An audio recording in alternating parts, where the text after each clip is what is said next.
Hey, it's Dave Brown here, host of Now with Dave Brown on AMI. Check out this latest highlight from the show. Let's bring in Mike Agerbo, the host of the App Show, to tell you about what's happening in the world of technology. If you want to dive deep with Mike, you can always find his show Saturdays at 11 a.m. Eastern Time on AMI Audio, and you can find Mike in Vancouver, British Columbia. Hello, Mike. Good morning. So, Mike, let's start in the world of finance, where Wise, a UK-based fintech company, financial tech company, has introduced an Interac e-transfer feature in Canada. So, Mike, let's start here. Is this feature similar to other transfer services provided by major financial institutions in Canada?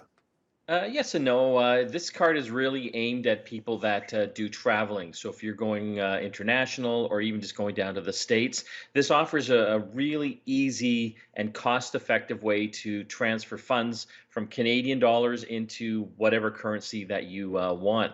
Once you sign up, you get a digital card that you can put in your Apple Wallet or your Google Wallet, and they also send you a physical card as well. It's a prepaid Visa debit card that you can basically load up. And the idea is that when you want to transfer some money, for example, over into US funds, you just go into the app and you do the transfer. And the great thing is the exchange rate is really, really competitive. It's better than a lot of the banks out there and also a lot of those exchange houses as well. So from a convenience factor, it is fantastic when traveling. And now they've made it even easier with this Interac transfer feature so that you can get money, your Canadian money, onto the card very simply. Yeah, that's one of the things that's really interesting here, because typically it can be quite difficult to transfer Canadian funds outside of Canadian institutions if you are taking a trip abroad. So tell me a bit more about Wise as a company. What exactly are they offering in Canada? How popular are they in Canada? Is it relatively easy to open an account in Canada? It's stupid simple, to be honest. They're basically just kind of a currency conversion company, just trying to make it easy. And they've been operating for a few years now. I've been using my card, for the past 8 months. And what I love is once I've got the money into whatever currency, whether that's UK pounds or US dollars, once I visit that country, it just acts like a regular debit card. You can take money out very easily in the ATMs, and you can also use it as a debit card in any store as well. So just from a traveler perspective, this is kind of my now must-have when I'm going anywhere. Mike, I like that you're flashing your card here. Hopefully there's no nefarious individuals taking screenshots and marking down your number here. Oh, they can screenshot this all they want. The number's on the back. And thankfully we broadcast in standard def, so it's pretty hard to pick up those numbers anyway. Ha ha ha! We've come to get you yet again. Mike, are there any other features about Wise that makes them perhaps an appealing option for someone to open an account?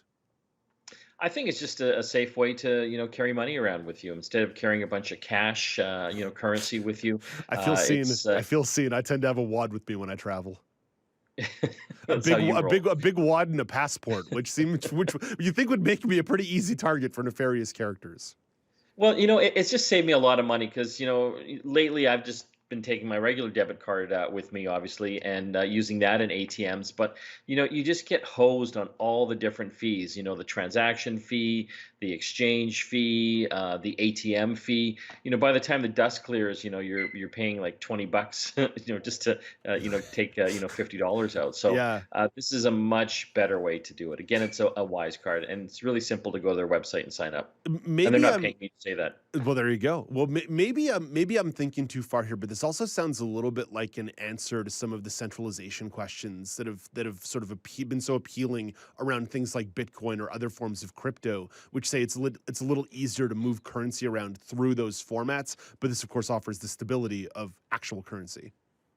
Yeah, exactly. I mean, you still have to have a bank to get currency onto the card, so the bank's not going away anytime Yeah, soon. the bank is not going away anytime soon. They're well entrenched.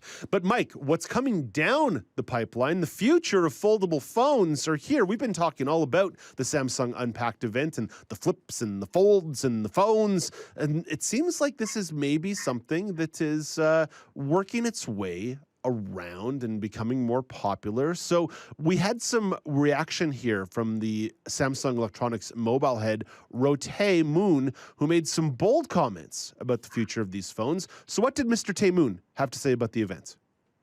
Well, obviously, they're very pleased with how well these phones have done. They're on their fourth generation now, and they have, I think, 62% of the market share in folding screen phones out there. There's not really a lot of competition. There's some Chinese manufacturers like Xiaomi and Huawei, but Samsung is dominating.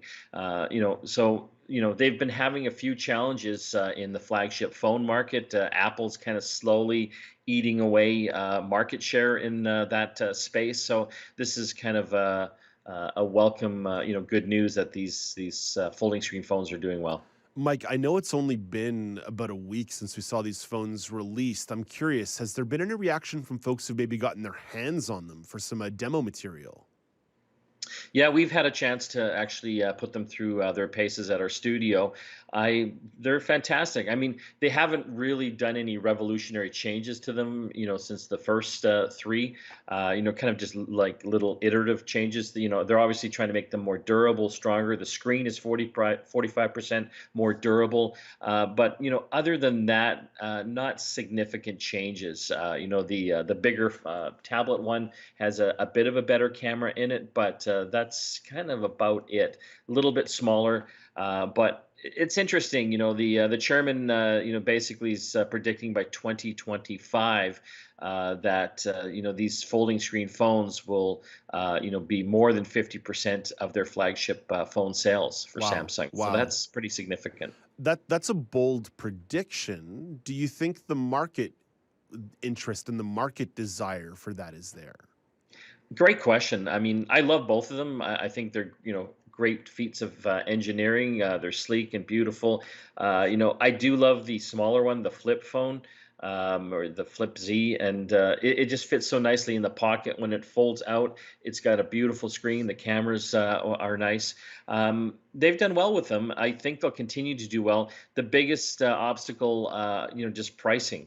And I think they've done a good job with the smaller one. It's around $1,250 Canadian, which is a lot. But when you're looking at the higher end iPhones and like the Samsung Galaxy S22s, the price is right in there. So Yeah. price isn't a barrier on that one. The larger one, it's still pricey. It's over $2,000. So it's kind of more aimed at people that want that tablet in their pocket. But I think they're kind of on the right road. I don't know if Apple ever will release a folding screen phone. Maybe they think they don't have to at this point. But this is kind of a product differentiator for Samsung. One last question here. You said you put them to the paces, and I apologize if I missed you mention it. How would you rate the durability or the feel of sturdiness of the phone? Because that was one of the concerns in the early iterations of these phones. I mean, they're solid. That hinge is solid. The screen seems solid as well, surprisingly solid. The only thing that we see potential issues with, we actually had one of our friends, the purchased, the larger one, the Fold, and he basically said, "Sand is not its friend. Don't go to the Ooh, beach okay, with okay. it." Yeah, Don't go to the beach but generally. That's where the sharks are. Mike, that's let's jump into one more topic here and stop me if you've heard this one before. Large company plans to start new streaming service. This time it's Disney. Of course, they already have Disney Plus, but now they want to launch an ad-supported streaming service in the US in December. So, what do we know about this ad-supported streaming service? Disney is on a tear right now. They are killing it. I think recent results, they're now over 250 million subscribers worldwide between their Whew. different streaming services. So that's Disney Plus, Hulu, and they also have ESPN. But they realize that some people don't want to pay as much, and that's why they're going to release this ad-supported network for a cheaper price. So they are past Netflix now when they combine their three properties together. They're on the right track.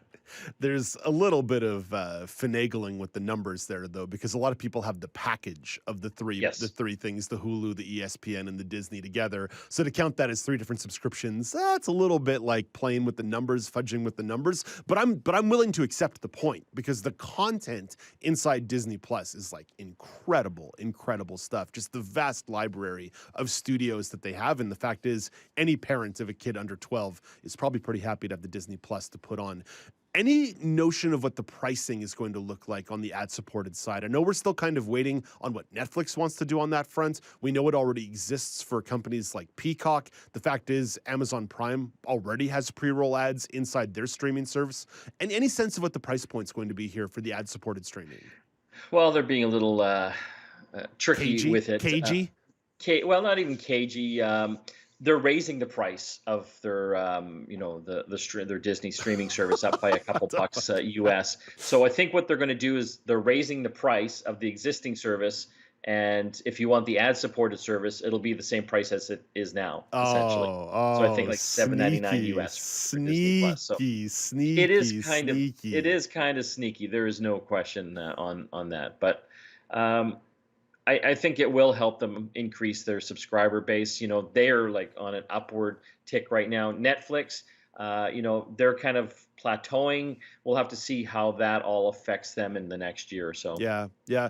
Market share is an interesting concept, right? Because Netflix was this industry leader for so long that at a certain point, how much more growth can you get once you have subscribers in the billions? Which I think they said in one of the reports, it's like 1.1 billion households in the world had access to Netflix. Like that is a stunning number. At a certain point, you just can't grow any further. Yeah, it's interesting, right?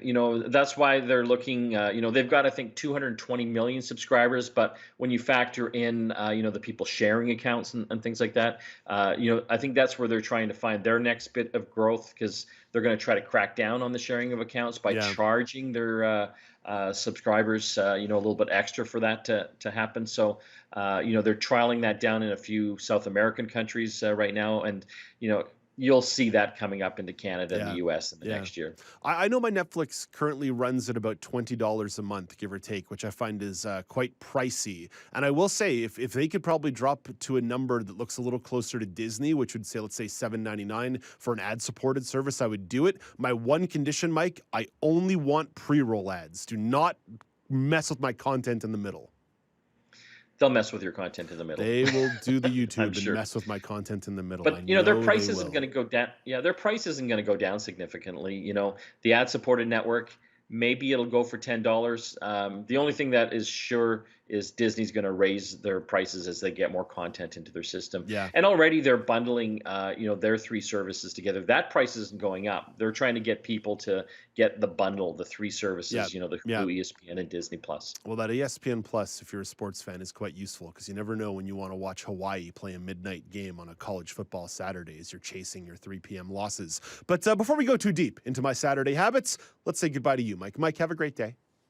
See you later, alligator. That's Mike Agerbo. In a wild crocodile, that's Mike Agerbo. He's the host of The App Show, which you can find Saturdays at 11 a.m. Eastern Time on AMI Audio.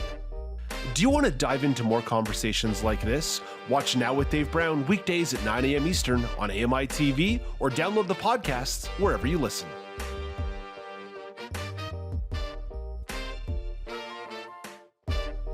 Do you want to dive into more conversations like this? Watch Now with Dave Brown weekdays at 9 a.m. Eastern on AMI.TV, or download the podcasts wherever you listen.